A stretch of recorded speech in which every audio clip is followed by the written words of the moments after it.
Hey everyone, this is Des from According to Des. Welcome to my podcast where I interview people with passions, hobbies, or side hustles trying to live their best lives by following their dreams and pursuing their goals. So get ready to be inspired. On today's episode, we have Ray from Rays Reusables. Ray is awesome because she lives a low waste lifestyle and she sells products to help others achieve the same. She sells reusable tissues, zipper patches, and reusable cutlery packs. Very, very cool. And on her Instagram, she hosts Trashy Tuesdays, where she actually goes out into her community in Philadelphia and picks up trash along the way to and from work. She also hosts Soupy Sundays, where she features her own soup recipes. She's really, really cool. So definitely follow her on Instagram and check out her Etsy page, where she sells all of her upcycled, reusable goods. I'm very excited to talk with her today. So here we go. Here's the interview. Okay, everyone. Well, I am here with Ray from Rays Reusables. Thank you so much for joining me, Ray. How are you doing? I'm great, thanks. The pleasure's all mine. Oh, I'm so excited that you're here with us today. So I've been following you on Instagram for a while, and I reached out to you to talk to you because I think your Instagram channel is just really cool. So you are a Philadelphia-based maker, and you focus on upcycled, reusable goods. Is that correct? Yeah, I wouldn't say that everything is upcycled, but it's definitely at the heart of where I started at the very least. Okay, awesome. I like your Instagram because you host Trashy Tuesdays, which you actually go out in the community and pick up litter, which I think is amazing. And then you also have Soupy Sundays, where you actually post like cool recipes. Both of those kind of started accidentally. One of them is just me trolling my husband. He told me that 2020 wasn't going to be a good year for soup, so I'm making it a good year. Oh, I just started doing some like small maker interviews. I don't know how much that's going to turn into a thing, but we'll see. I don't know. I'm excited about it. oh, that's awesome. That's really awesome. So, what kind of came first? It's like that chicken or the egg question. So, what came first, like your low waste lifestyle or your reusable making? I would say definitely the low waste lifestyle. When I was younger, I went and moved away for college. I moved across the country. So when I did that, obviously I couldn't take everything that I'd accumulated. But we moved around a lot when I was young, so I didn't really have a ton of space to accumulate stuff. And then when I got back from that big trip from college, I was kind of in a place to evaluate and be like, okay, I have a lot of stuff that I haven't seen in a couple of years. And did I really miss any of it? And so I kind of started there thinking about like, okay, what am I bringing into my life? And do I need to get rid of some of this stuff and find homes for, these things that are perfectly usable, but that I'm not using? And from there, I kind of started looking more at the areas of my life. I can't remember when exactly it happened that I started getting more into like reusable water bottles and the cutlery pouches. But I definitely think that the low waste lifestyle came first. And then I started making things that were relevant to that later on. Oh, okay, great. And what did you go to college for? I studied Spanish. Oh, wow. Okay. And are you Yeah. from Philly? I moved around when I was a kid. Like I said, my parents were Air Force, so I was born in Phoenix, and then we moved to Europe for a couple of years, and then we moved to Maryland. So Oh, Maryland is wow. like mostly where I'm from. Okay, gotcha. And where did you go to school for Spanish? Albuquerque, New Mexico. Oh, okay, great, great. I just visited there for the first time recently, so it was really cool. Yeah, nice. How'd you Wow. like it? I loved it. We mostly just went to the hot air balloon festival, so I didn't get to explore too much, but I definitely want to go back because it's a really cool place. Yeah, the balloon festival is really magical. It's really great. Oh God, it was amazing. I want to go every year. I wish I could. It was really cool. Were you always making things when you were younger? How did you learn how to sew? Because I see on your Instagram you make like the zipper packs, you make purses, you make the reusable cutlery packs, you make reusable tissues. How did you get into sewing and all of that kind of maker stuff? I've always really liked doing things with my hands, and drawing was something that I did a lot when I was younger and like in school and stuff. But when my dad would take me up to Michigan to visit our grandparents up there, my grandmother was like, and I'm not exaggerating when it is, like a championship quilter. Like she would enter her quilts into juried shows and win them. Oh So when my we went up there, God. yeah, I know, right? That's a thing that happens. Wow. So when we would go up there, she would sew with me a little bit, like nothing too complicated because we were only there for like maybe a week at a time. And then a couple of years ago when she died, she actually left me her sewing machine. Wow. Yeah, and I'd always liked making stuff. I sewed a little bit in high school, but nothing beyond a pillow. And then recently, I just got really inspired to take all the jeans that I had laying around and make them into something that wasn't just a pile of jeans with holes in the thighs. Like, Wow, that's awesome. So where did you make that jump? Because you have an awesome Etsy page. So how did you make that jump from just kind of messing around making things out of old jeans to actually selling your reusable products? I made a couple of rolls. I made one for myself so I could carry around cutlery. I made one for my husband and some close friends. One of my friends, I gave it to her as a going away gift when she moved to California. And she was like, "Are you selling these?" And I had kind of like thought about it a little bit. And after that, I started pursuing going on Etsy, and I did a couple of craft shows at the end of last year. But I've really only been doing this since, like, I opened my Etsy in September. Oh, Uh, wow. So pretty new. yeah, very, very new, I would say. Wow. And are you seeing success with it? I have been. I was feeling a lot more successful going to in-person things. Like, I'd set up before all of this happened to do a couple more craft shows and to do some farmers markets, but large gatherings of people are like not in vogue right now. We're not Right. loving. But the online sales are still pretty good, actually. Not so much on the cutlery rolls, like who's thinking about taking cutlery rolls to go on a picnic, but the paperless products like the cloth wipes and the paperless towels are doing well still, so that's good. Oh, great. And where do you get all of your materials from? It really varies. The flannel I get from an organics cotton distributor producer in New Jersey called Cloud9, and I really love their fabric. It's so soft and really luxurious. And I get some of my printed fabric from them as well, but mostly I try and source secondhand. So all of my jeans are either my own jeans, donations from people that follow me or people that I've met on the internet, or I go to the Philly AIDS Thrift, which is a really rather large thrift store in town. They have a ton of clothes that get donated to them that they can't sell. I think the guy said it's like 10,000 pounds a week they sell to clothing recyclers. He told me that number. I was like, I'm sorry, what? Every Wow, week? yeah. Yeah. That's So he was like, astounding. right? Who knew? So look at your closets. Think about how much clothing you're buying.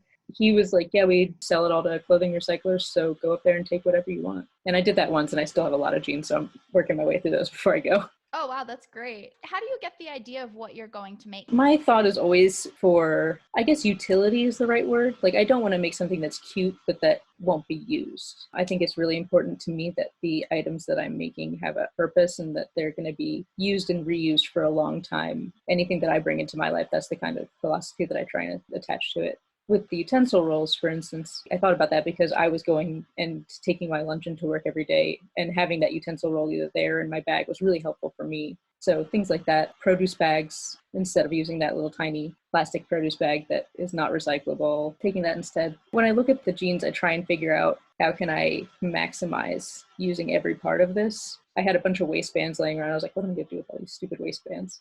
And then I just made a bag out of them, and it was really cute. So I was just trying to think about usefulness and then using everything. Wow, that's great. And I think it's so important because there is this movement, obviously, towards going green, using recyclable, not using single-use plastic. So it's really important. So I think that your shop is really important and going to be impactful for sure.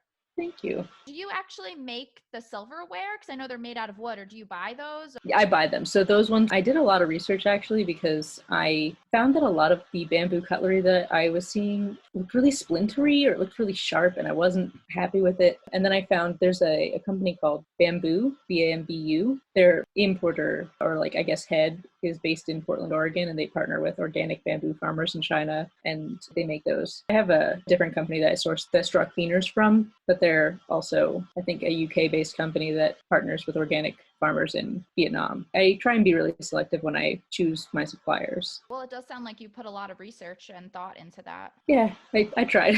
Yeah, which I'm sure your customers will appreciate because it's kind of a project of passion. Definitely. I think that making a transparent supply chain and making really thoughtful, ethical decisions along the way for any person that's producing something is really important. Yeah, absolutely. And I think it will make your customers respect you a lot more too. I hope so. Thanks. Yeah, I think so. So, do you have a day job? I was working full-time at the Whole Foods. I worked for Whole Foods pretty much since I graduated high school about 10 years ago, off and on. I worked there all through college. I actually very recently went down to part-time because I was planning on doing all these markets. So I'm still there part-time. Okay, gotcha. Do you plan to do this full time then, going to the market, selling your stuff online? It's my hope. I have a lot of big plans as far as what's happening with Rays Reusables, but my immediate goals are to make it more of a presence at markets and to do more of those once they start up again. Great, great. I'm sure you're a big hit at farmers markets. I guess we'll find out. I haven't done a farmer's market yet because I started Okay. so late last year.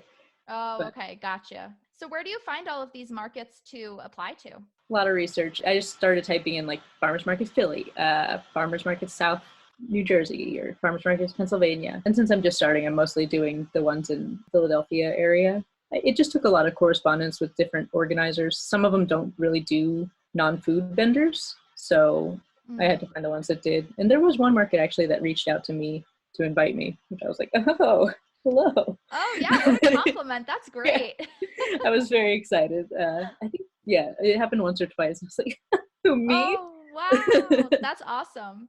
So when did you realize that there was actually a market for the things that you were making? Was it when your friend asked you if you were selling them, or was there other instances that you realized, oh, these are actually, I should sell these?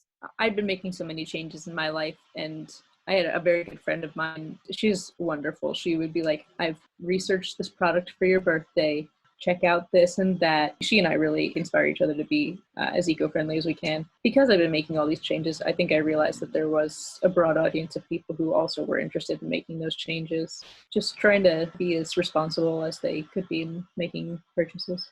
Okay, great. This low waste lifestyle, you implement this in all different parts of your life? I try. I'm not going to sit here and say that I'm like some beautiful little low waste guru with just a mason jar full of trash. But I do try and really be thoughtful about things that are coming into my life and the plastic packaging that I'm producing and things like that. I guess if you give me a specific area of my life that you're interested in, I'd be able to expound upon it further. But the short answer is yes, I try and extend it to all parts of my life. Okay, well, that does kind of go into my next question. Do you have advice for anybody that is looking to get into more of a low waste lifestyle, where they could start? Do you have any recommendations of books or documentaries, or just any simple ways that somebody could change their everyday that they don't realize? Yeah, so there's a couple of things. I think that the first thing that I would say is, number one, take it slow. Be gentle with yourself. You're not going to go from, I don't know what kind of trash you produce, but you're not going to go from wherever you are to zero waste or low waste overnight. It's really difficult to sustain that if you try and make that immediate switch. A couple of things that have really helped me are, there was like a week or two ago where I posted a trash audit where I just kind of took everything that was in my trash can out and looked at it. And for this last week, I bought like these things in plastic. And it was actually shocking how little it was this time. I thought it would be a lot more because we're in quarantine and I had to buy a whole bunch of food, not in bulk, but it was fine. But so doing that is a good way to start getting yourself aware. Or if you don't want to pull it all out, you can like have a little notebook by the trash can that you write stuff in. If that seems too tedious to you, then just look at it as you're putting it in there and take a moment to be mindful.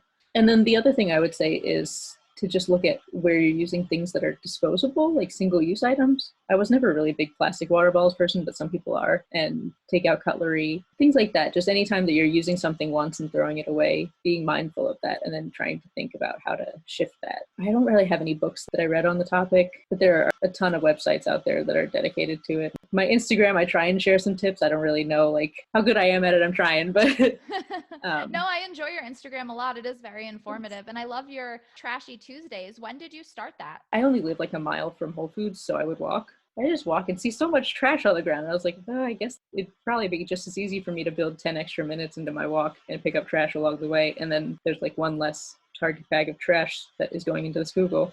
So I just bought one of those little grabbers. I guess they use it for people that maybe have limited mobility or like whatever you want to use it for. Just a little grabber. And I would just pick up trash on the way to work. And I just posted once a week the trash that I picked up. So recently it hasn't been quite as much because I've been not sure how much I'm supposed to go for walks, but that's how it started. Right. Oh, that's great. And I've been seeing a lot of different communities have been trying to organize, trash cleanup days and things like that. So it's really cool. Yeah, there's one here. The streets department has like a division. It's called Clean Streets Philly or Clean PHL or something. I'm sure that most cities and municipalities have those. If any of your listeners are interested, just look at your municipality's website. Yeah, absolutely. And so for your soupy Sundays, are those your own recipes or do you find them somewhere? They're mine, yeah, actually. The last one I did, the zucchini soup, was not mine. That was somebody that sent it to me, a friend of mine. But most of them I just kind of like will start with an inspiration of like, I want to do something with potatoes. And then I'll think of like what kinds of potatoes I want to do. I feel it out as I'm going and I try and write down what I'm putting in as I'm going because usually I'm really bad about that. And I'll just be like, I threw in, I don't know, a handful of that. So I've been trying to write it down so I can actually share it. They're really fun to create. And when I have time, the little recipe cards are really fun to create, but I don't have time always. Oh, yeah. Well, that's really great. So you're creative in all different kind of ways. You said you used to draw too. Do you still do that? So I drew portraits mostly, which are really time consuming. The majority of the drawing that I've done recently has just been like doodles or the little recipe cards. But I've been having fun with the recipe cards because they're less time consuming than portraits. They're a lot more approachable. Oh, right. That's true. So, what do you say to people too that have limited time that they want to get into crafting or a low waste lifestyle, but they feel like they're too busy? For a long time, I was an English teacher for a bit, a high school English teacher. And that was a time where I really felt that I didn't have time to be creative or time to express myself. Like, not so much with the low waste, because I made that a really strong priority in my life, but the creativity definitely went all into my work at that time. But one thing that I found helpful was to try and take like 15 minutes a day and just be like, this is my little protected time. If it's during my lunch break and I'm just doodling, like nobody can talk to me or whatever it happens to be, you can either do 15 minutes to build up to something more or like 15 minutes of doodling just to de-stress. I think that was something that really made it approachable for me to do while I was really busy. That's great advice. And for your reusable things that you make, your tissues, your packs, your cutlery packs, how long do those typically take for you to make?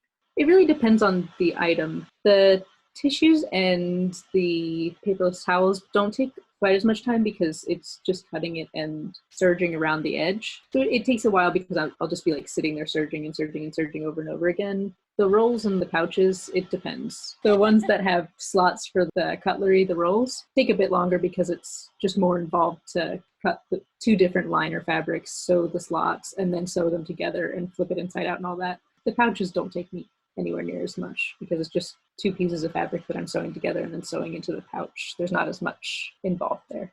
Ah, gotcha. And are you going to be focusing on the things that you make currently, or do you have ideas floating around of other things you want to get into or kind of put on your Etsy shop in the future? For right now, I think that this is where my focus is going to be, although I'm always really interested in hearing from the people that are interested in what I'm making, what they want and what they need. So if anybody out there has a suggestion, you girls always listen. Oh, great. And do you take custom orders then too? If somebody says, "Oh, I'd love for you to make this for me," would you be willing to do that if it wasn't too time intensive? Yeah, I actually just did a custom order about a paintbrush roll. So somebody was like, I really love your utensil rolls, but I paint and I'd like to put my paintbrushes in there. And she and I just hashed out the details of that, and I just shipped it off this morning, actually. Oh, that's awesome. That's Yeah. really cool. And do you make everything at home or will you go somewhere or do you have like an at-home studio? We're in it, yeah. We have a two-bedroom. We were really fortunate to find a two-bedroom apartment that was within our price range, and we converted the second bedroom into like a studio. And my husband's computer's right there, but a studio, like gaming room. It's mostly a studio, if I'm honest. Oh, that's great. That's really important to kind of have your own space and then you get Oh, into yeah. that headspace of, this room is where I'm going to create. That's really cool. Well, when I first started, I felt so bad because it was just like piles of jeans on the living room floor, and I'd be like cutting fabric on the floor in front of the TV, and then I'd sew literally in the corner, like right across from the basement door. So I was like not under the stairs, but like in this little corner sewing in the dark. Like, yeah, it was not a great time for sewing. Well, Ray, thank you so much for taking the time to talk to me today. It is so cool hearing about what you're doing and your low waste, upcycled, reusable goods and your lifestyle. It's really inspiring for people. Well, thank you so much. It's been really nice chatting with you too, Des. Yeah, thank you too. And I will see you on Instagram because I'm always following you, Yeah, always I'll see keeping up with what you're doing. It's really cool. you. Thanks. I'll see you there. What an awesome interview with Ray from Rays Reusables. Thank you so much, Ray, for your tips and advice. And I will definitely put all of her links in the show notes and definitely go check out her upcycled reusable products on her Etsy and her Instagram.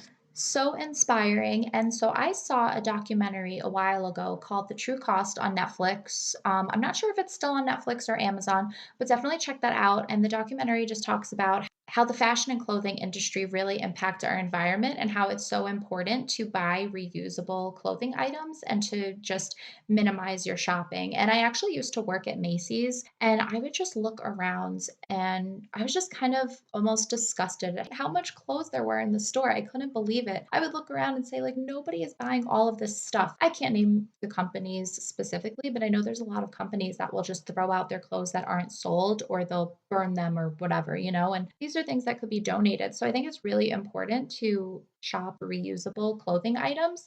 I love Plato's Closet, and my boyfriend Mark, he loves Buffalo Exchange. So those are two really awesome reusable clothing stores that you could buy stuff in that are pretty much brand new and really good quality and like name brand things. I try really hard to live a waste-free lifestyle, but it is very hard. But I've been trying to implement that more in my life. So check out different documentaries on this topic. Like I said, I really like The True Cost. And thank you, Ray, for all of your advice and inspiration. And I definitely recommend checking out her Etsy and Instagram. Don't forget to follow me on Instagram at According to Des and join my Facebook group, facebook.com/groups/According to Des. And you can post everything you're working on in there. Okay, until next time, thanks for listening.